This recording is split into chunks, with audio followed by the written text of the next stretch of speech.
Yo, welcome back to the Hideout. It's your boy Doncho, and we are back with a Jujutsu Kaisen video. We are talking about Jujutsu Kaisen chapter 147. Oh, even a panda. This was a chapter. I mean, this was one of the first chapters in Jujutsu Kaisen that I read and got really emotional inside. And when I say one of the first, it's like probably the third or fourth Jujutsu Kaisen chapter where I read and felt like, whoa, I'm kind of like being overswarmed right now with emotion. It was a really bittersweet thing because it was a sad chapter, but I just love feeling these emotions coming from Jujutsu Kaisen. And I love seeing that Akutami is taking this story again to another height in other ways, beyond just the action, beyond just the curse energy. There's just some really, really crazy and sad things that Akutami is playing with, which has to be done for us to really understand what's happening in Jujutsu Kaisen, to understand the sociology, to understand the philosophy. It's just a lot to it. And I just want to talk about it in this chapter. So this chapter discussion is going to be really, really, really, really, really, really sad, probably. So I'm giving a warning now. It's probably going to be really sad.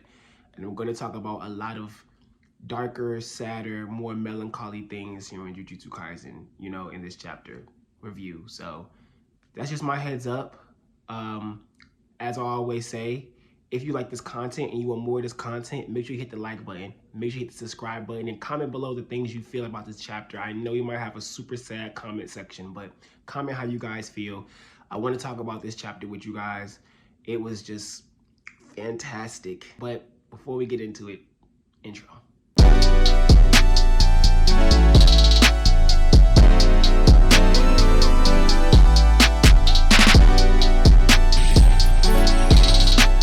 Jujutsu Kaisen chapter 147, even a panda. I'm starting to get the chills again thinking about this chapter, and I'm starting to feel very sad. It's kind of a struggle getting through this chapter discussion because what I really want to talk about is Yaga and Panda, and just talk about how this chapter has made me appreciate Yaga way more than I thought I would appreciate him in the series. And on top of that, I've been begging for us to get more Panda. Any of you guys who've been following the Hideout for this long, I've been begging to get more on Panda's mental and his philosophies and how he feels as a cursed corpse. Because I think Panda is one of the smartest characters that we have in Jujutsu Kaisen. And he's very, very aware of human emotions and does his best to be subverted from them, okay? Which is why the title of this chapter is Even a Panda. So when we begin this chapter off with Yaga right after Panda's birth, and he's being imprisoned, and Gakuganji is talking to him, asking him, you really don't know how you made this panda, because if you don't know for real, then you'll be okay. But these higher ups, they're already thinking of making you a special grade, because you can make an army of these pandas who can self-sustain their curse energy. They don't need you for curse energy. And the fact that Yaga is sitting there, his head's face down, he has the sweating bullet there, and he says to him, yes, I really don't know. Like, I really don't know how I did it. It's so clear to me that he's lying, right? And that he knew exactly what he did to make Panda. And you can tell that he did a lot of trial and error in creating Panda just based on what he says when he gives us how Panda was made, right? So for that moment, for him to lie and say, no, I don't know how I made him, for me, it wasn't really Yaga trying to save his life. I think it was Yaga trying to save his son's life, to save Panda's life. Because no matter what happened, even if he said, oh yeah, I do know how, I was just testing some things, and Yaga acted like he was willing to work for the higher ups, Panda was probably going to be treated like a tool. He most likely was going to be taken and be treated as a weapon, and then Yaga probably was going to be forced to make more cursed corpses similar to Panda, so that the Jujutsu school has their own army of them. That's what the Jujutsu school thought about when they seen what Yaga did. Oh, he can make an army. He's dangerous.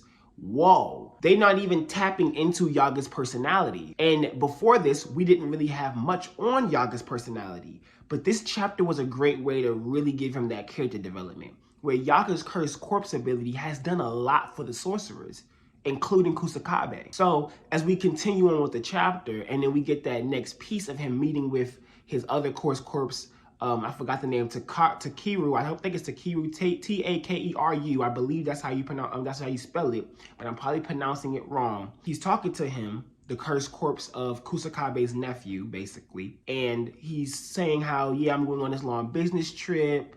You guys will be okay because Tengen is protecting this forest. And you have to think, what was Yaga doing, making all of these cursed corpses and then just sending them to a forest? He wasn't using them to fight with him all the time.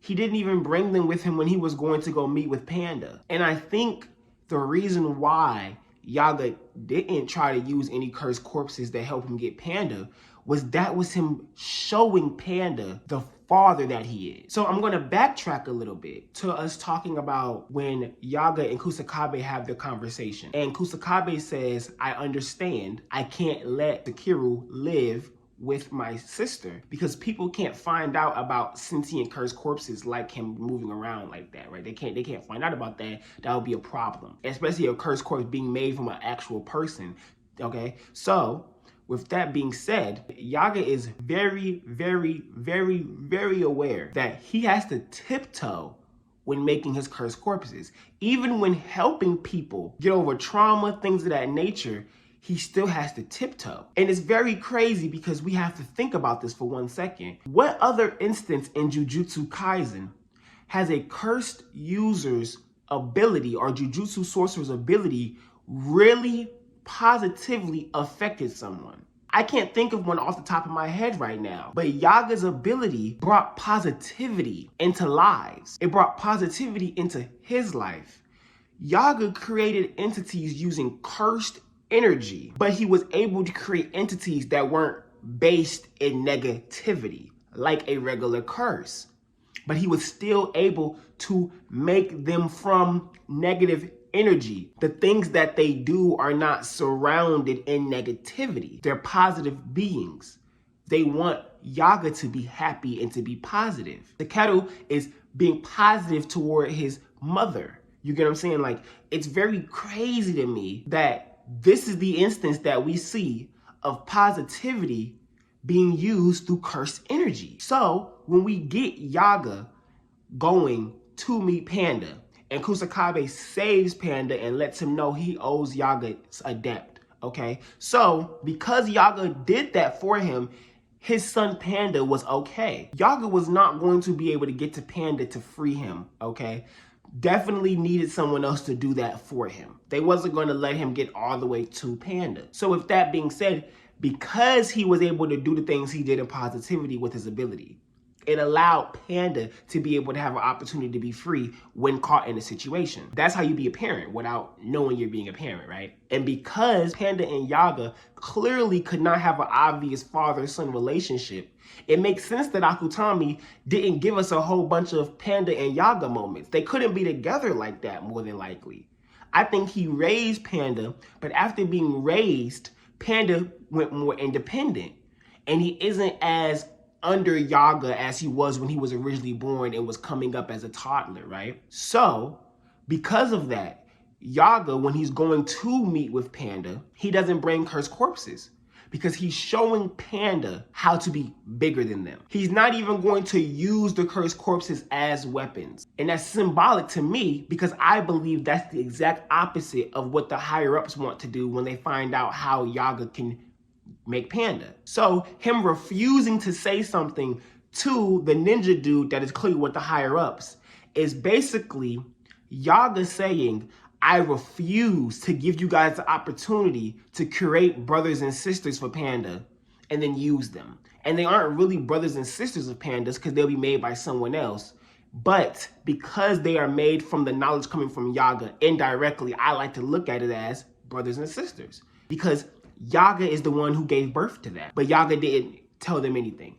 He runs away. So they figure, okay, we're just going to kill off the dude who knows the information. So now nobody can make the army without us. But then Yaga decides, okay, I'm going to tell Gaku Ganji. So he's giving the answers of how to make Panda to Gaku Ganji, surprising him. And he's like, why wouldn't you just say something then? Why wouldn't you just say something to live? Which clearly shows that Gaku Ganji and Yaga have a type of respect for each other. Gaku Ganji didn't want to kill Yaga if we're going based on his personal feelings internally, I'm going to assume that based on their dialogue, right? But because he is a tool or a knife of the higher ups, like Panda said, he's going to follow the things that they say. He's not as strong-willed as you would want an old man like him to be.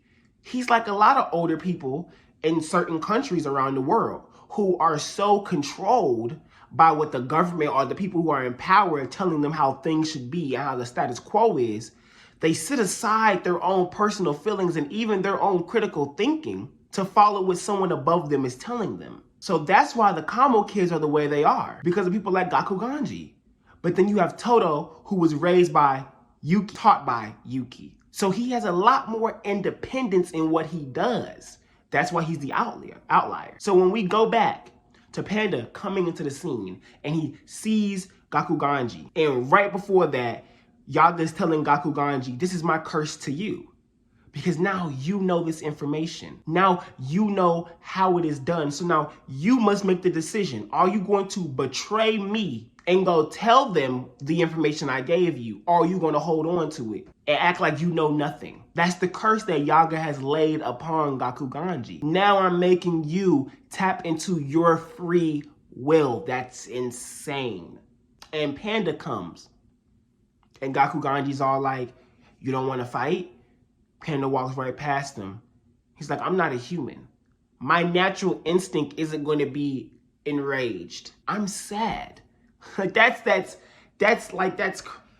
I don't think people understand why Panda is saying even a panda can cry is because he's a panda that is not an actual panda. He's not really a panda, he's a cursed corpse. But to see a cursed corpse drop tears. Are you a corpse anymore? Is it fair to call you a corpse? Because clearly you're more than that. You have life to you. So are you a corpse? And I think that's the depth that Akutami is trying to dive into when creating Panda. Is Panda a corpse? Is Panda a curse? Or is Panda just a panda? But don't forget, even a panda can cry. So a panda has emotion. A panda has true feeling. It's like when Jogo cried when Sukuna told him he was strong. Now he's feeling something he's never felt before. But Panda is in tune with himself. And Panda says, even a panda can cry. People who want to act like this moment shouldn't be taken seriously, you just missed it. And I personally think you should drop Jujutsu Kaisen. If this chapter you felt like you couldn't take seriously, you didn't get it, drop Jujutsu Kaisen. This series isn't for you anymore. You got to let it go, because this is only going to happen more. Stuff like this is going to happen more. So let it go. Drop it. Just drop the series, bro. I'm sorry. Just drop the series, because you're going to get more of this stuff. And if you don't understand why this chapter was so important, I don't even think you're going to get the rest of the series. I don't even think you're even going to properly fathom what Akutami is going to bring to us from here. You just ready to see a fight, you know? And that's unfortunate, because there's so much great stuff that's coming. And this chapter specifically hit me so hard, because now we know so much more about Yaga, but now he's dead. And now we know even more about Gakuganji. Now we know that Gakuganji isn't just some decrepit old man who just hates everything. He's doing what he thinks is right until now. Now he's not entirely 100% sure. I can tell that. I can feel that. So either he's going to double down in his conviction of working with the higher ups, or he might switch it up a little bit. But considering he's an old man now, he'll probably settle more in his ways. He'll probably feel like he can't backtrack. And with that being said, I just want to see more what you guys have to say about this chapter. I would love to see you guys in the comment section just talk about all of the things that you feel. If you think this chapter wasn't that good, please just keep that comment to yourself, because I don't think it's even a space for that right now. I genuinely think that this is a moment that we have to sit on, digest, and understand that we're probably going to get a lot more sad moments like this in Jujutsu Kaisen. And it's necessary, because we have a power energy focused on negative emotions. And those negative emotions have to be explored in every fashion for us to understand how these characters become so powerful. But like I always say, it is me, Doncho. I really appreciate you guys coming to the channel. If you want to support the channel monetarily, you can always hit the Patreon or the coffee links below. Like I always say, if you guys love this content, make sure you hit the like button, the subscribe button, and that bell icon. Notification gang, let them know you are here in the comments too. This chapter wasn't as hype. This review wasn't as outgoing and smiley, but I really hope you guys understood what I was trying to bring to the table here. And I hope you guys really took this chapter seriously and really get what Akutami is trying to bring us now with this story. But it's me, Doncho. Peace. Young noise.